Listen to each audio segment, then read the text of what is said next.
take your videos from looking like this to this. Lighting is the key to creating professional looking video podcasts, regardless of what camera you use. And in this video, I'm going to break down exactly what lights you need and where you need to place them to get that professional studio look. So let's get to it. So I have this lighting plot here that we're going to work on. And this is kind of like your typical one camera, you're in your home office lighting setup, right? So we've got our little person here in Libsyn teal, and we've got our camera. Okay. So let's say you go out and you decide, I'm going to take Brian's advice. I'm going to buy an Amaran Verge Max. You get this massive light, which comes on its own little pole thing. Where are you going to place it? Okay. So it's good to note that this light is known as your key light. The key light is the brightest light source in your scene. For me, and I'd say for about 90% of the people, your key light is going to go probably about 45 degrees right here. Okay. And it's going to be pointing straight at you. So that's your key light. It's going 45 degrees straight. Okay. Now, if you have glasses like me, okay, if you have that light like parallel to your face at 45 degrees, you're going to get really weird like shadows that blast over your eyes. And you're also going to have the reflection in your glasses. Okay. How do you deal with that? Very simply, you raise the light. So the more we raise it, think of it like as the sun. We raise the light up. So like my light right now is a good, I would say 2 feet off from my desk and pointed directly straight at my head. Okay. It's important this light source also remain large and diffused. Large and diffused. Don't get a small, cheapy LED light. It has to be a large light. Okay. Now this light is going to do, I'd say, about 90% of the work. Okay. In fact, if I turn off my fill light, which is right over here, let me show you what this looks like. This is me just with the light here and with my background light. Okay. So it kind of has a spooky cinematic vibe. And if your podcast is, let's say it's a true crime podcast, you might want to go with more like this spooky cinematic vibe. Me, I don't want to do that. I want a little bit of fill in the shadow. And that leads me to our second light, which, let me change the color here, which is going to be our fill light. Now, our fill light is actually going to go on the opposite side of the camera, and it's going to go right about here. Okay? And its job is to control the shadows. It is not designed to blast your shadows away. It's designed to control it. And this light is designed to be soft, largish, if you want to even go with a light, because there's a trick that you can play around with.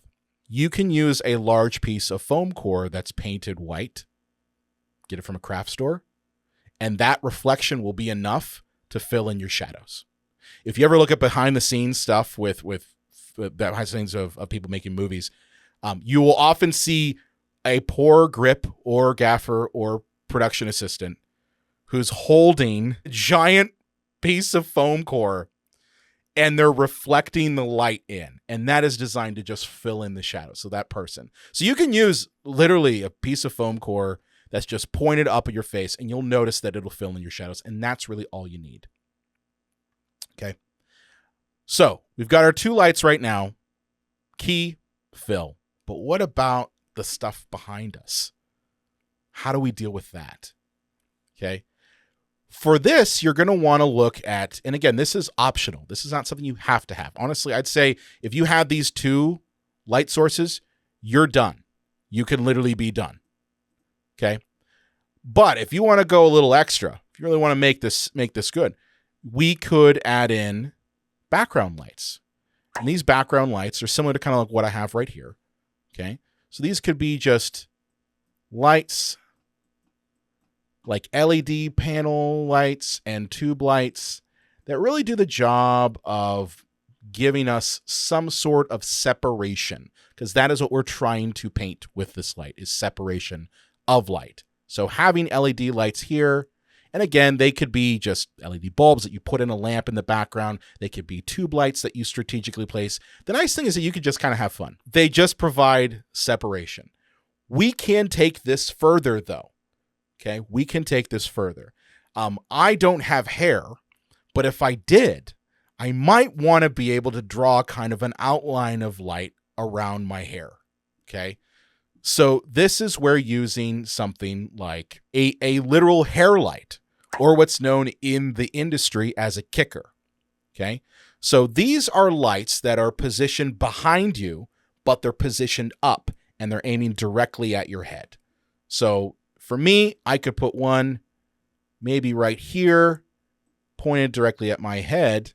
And that's going to just add a little hint of color and light to separate me from my background.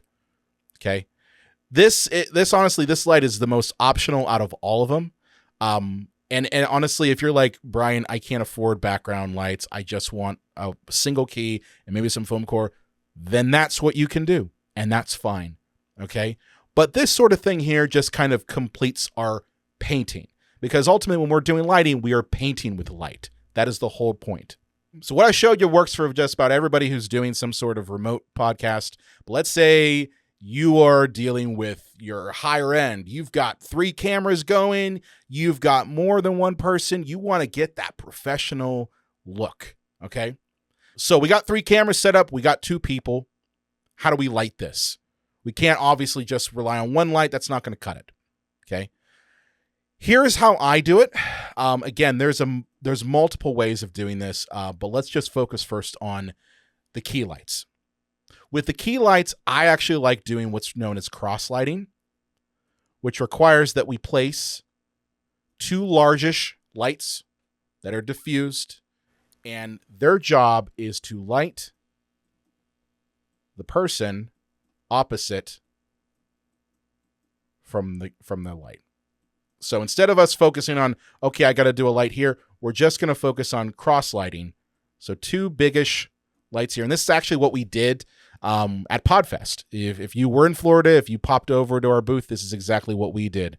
We set up 2 large lights. These lights were on C-stands, so they did have some sort of light support, and they were just pointed directly at each person across from each other. Okay. So that's going to do most of the work for our keys. Okay. Now, do we need a fill? Not really. Okay. And you could add a fill, but you really don't if you don't want to. But if you're like, hey, I want to add a fill, where would I place that?